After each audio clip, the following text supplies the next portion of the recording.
metaphor. It's, if you got 100 dominoes, you knock the first one, they're all going to fall. That's just physics. So how do you stop that? How do you stop that crisis? Well, you truncate, you drop a steel wall between two dominoes, and this one hits the wall and this one's still standing.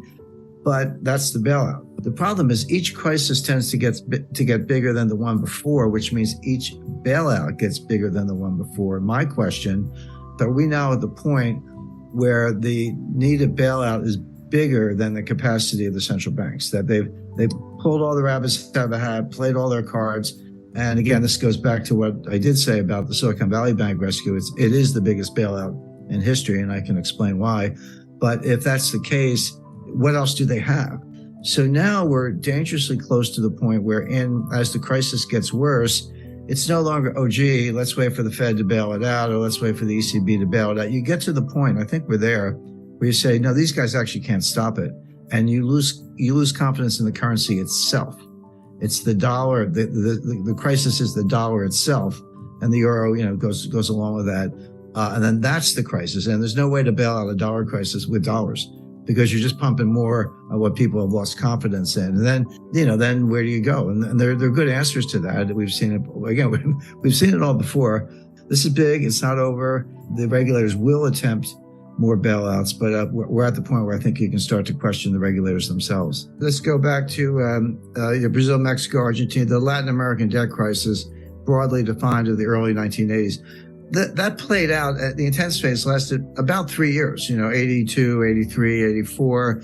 It wasn't until 1990 that we got around to Brady bonds, which were the ultimate refinancing technique. But the intense period lasted about 3 years. Come forward to 1998, long-term capital management.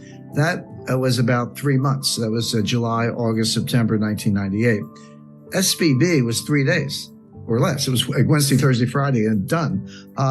And I talked to a guy, no reason to mention names, but runs one of the largest endowments in the world, and he said, Jim, we were moving $8 billion out of Silicon Valley Bank, and we got the wire transfer request in, but we didn't know, because you get to close business Thursday. We didn't know until Sunday that the money was going to move. We got a confirmation on Monday. We did end up moving the money.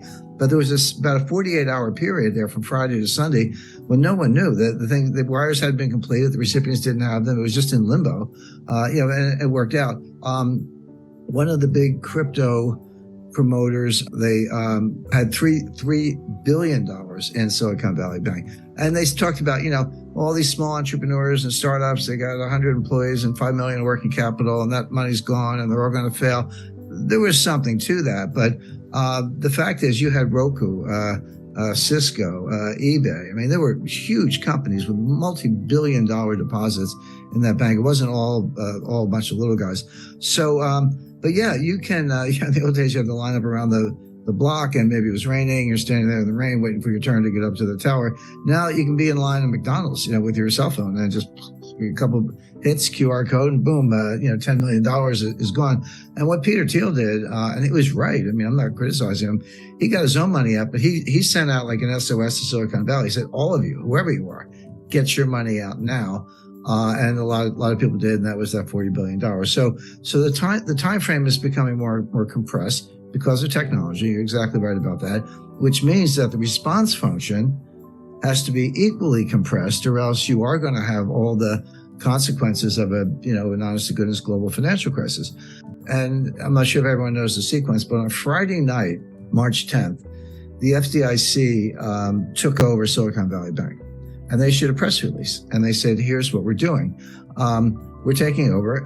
We're putting it into what's called a receivership. Anyone with $250,000 or less, your deposits are fully insured. No worries. You'll have your money Monday morning. And over $250,000, your deposits are gone. They didn't say frozen. They didn't say suspended. They said gone.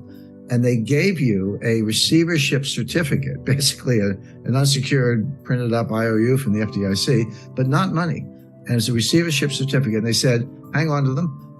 In effect, we're going to sell assets, and as and when we realize proceeds from assets, we'll give you something. We'll give you distributions on these things. Don't know how much, don't know when. We'll do the best we can. Remember in the RTC days in the early 90s, it took them 2 years, and they were very efficient. I worked with them at the time. We were in their offices when we were sitting on boxes because they didn't even have furniture, but they were doing deals. So they had the right attitude, but that took 2 years. So, and that was it. Well, that's when I call the billionaire crybabies came out in force. Bill Ackman, all these guys. Oh, you got to save us. I was like, well, you got to trade on Bill. $5 billion's not enough. But anyway, they pounded on the White House all weekend. Now here's something that very few people, almost nobody knew at the time, except the management, although they seem to be asleep at the switch. Everyone's like, yeah, startups, venture capital. There's a lot of truth to that. 97% of the deposits of Silicon Valley Bank were uninsured. And by the way, that's my new metric for assessing banks. You used to look at, working capital and debt equity ratios and, bad assets, governments. There are lots of ways to measure the health of a bank. But the most relevant way right now is, and this is publicly available, take the ratio of uninsured deposits to total deposits. 30% is comfortable. If you're like, 70% of my deposits are insured, which means they're not panicky. They're not necessarily going to run for the hills. 30%, okay, uninsured, but I have assets. I have that much cash or more. That's a comfortable ratio. When you get over 50, you're in the danger zone. Well, Silicon Valley Bank was 97% uninsured, which meant all the money was going to run, and it did. So that's a way, if you're looking at these big banks or any institution or your own savings institution, to look at it. But Silicon Valley Bank was a climate bank. Were they investing in startups? Yes. Were they investing in technology? Yes. But these were climate. These were green new scam startups looking at battery technology, chemistry, physics, to try to make a better battery. But not much improvement in the battery in 200 years, but they're working on it. Wind turbines, other sustainable fuel alternatives, et cetera. Again, I'm not do that if you like, if that's your field of research, but so much is subsidized by the government and then further subsidized by Silicon Valley Bank.